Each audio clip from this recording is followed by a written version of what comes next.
Bonjour à tous, j'espère que vous allez bien. Très heureux de vous retrouver dans ce Day Trading Roadmap. Comme tous les jours, on fait un point sur les plans, sur les indices qui continuent leur rebond. Assez surprenant, malgré le contexte de conflit au Moyen-Orient. On a les taux à 10 ans et surtout le dollar qui baisse du côté des États-Unis. Et donc, plusieurs discours de membres de la Fed qui disent que ça en est très certainement fini pour elle concernant son cycle de hausse de taux. Donc, le marché apprécie et le marché rebondit. Voilà, évidemment, on va pas se cacher, on est un peu stupéfait par ce rebond. C'est beau, c'est propre. Je reste un petit peu en attente, sceptique, parce que les tendances de fond restent quand même correctives. On va voir ce qui va se passer. On va pas se mettre contre le flux, mais on va rester extrêmement prudent. Du côté du DAX, on a cette belle zone de polarité. Regardez, vous voyez bien à l'écran cette zone ici, 15 002, 15 170, qui a bien fait son job. Très beau rebond en cours. Attention, on arrive sur le précédent plus haut et la MM20. Donc j'ai mis, c'est pas la grosse résistance de l'année, mais attention à ce niveau-là. Ça pousse, il est sorti, il a cassé son plus haut précédent en 4 heures. Il est sorti de la première oblique résistance. Ça pousse fort, vraiment très très fort. Et en 1 heure, on est en flux haussier. Bon voilà, j'ai mis quand même attention à cette zone 15 540 qui est la moyenne mobile 20 et le précédent plus haut daily. Ça ne veut pas dire que j'ai envie de shorter, ça ne veut pas dire que j'ai envie de me mettre contre ce flux, mais attention à ce niveau-là. Il y a eu une belle sortie d'OPR ce matin qui pousse. Je vais surveiller 2 zones pour le DAX. Éventuellement, s'il vient proprement se réappuyer sur l'ancien plus haut et le 61 de la dernière vague de baisse, ça se surveille. C'est une zone intéressante pour ceux qui veulent suivre le flux, pour un petit achat sur une petite conso dans cette zone-là pour aller chercher les 100%. Mais là, ça veut dire qu'on fait abstraction de la zone de la MM20. Donc voilà, c'est plutôt un plan dit suivi de tendance. Et après, on va faire attention du coup à cette zone 15 530-40 qu'est la MM20, voir là-dedans ce qui va se passer. Si on a un signal contre-tendance, pourquoi pas. Mais il va me falloir un signal du Seigneur. Je vais plutôt m'orienter vers les indices américains, à commencer par le Dow Jones.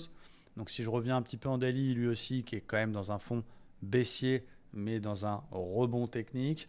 MM20 au-dessus de la tête. Très beau rebond. Ça, c'est quand même assez agréable à voir.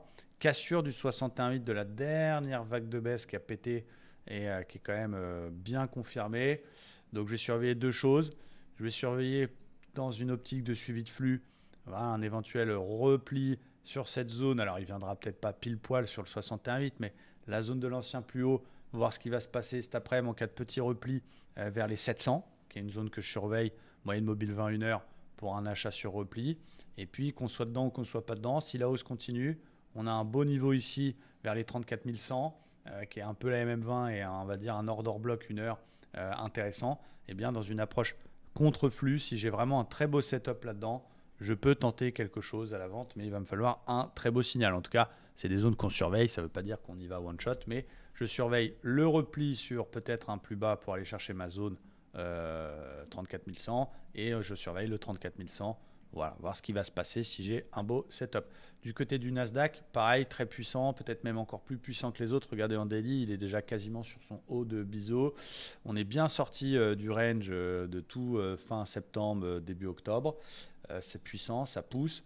On arrive sur 61,8 également de toute la dernière vague de baisse. Ok, donc c'est un niveau, attention, j'ai mis 15 280 à surveiller.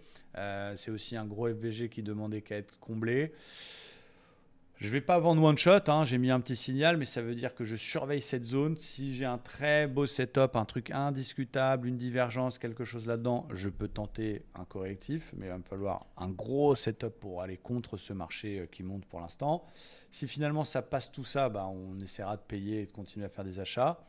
2 niveaux pour acheter sur un repli, l'ancien haut de range, qui a été plusieurs fois résistance, qui a été support hier, qui est de nouveau à surveiller la zone des 15 000.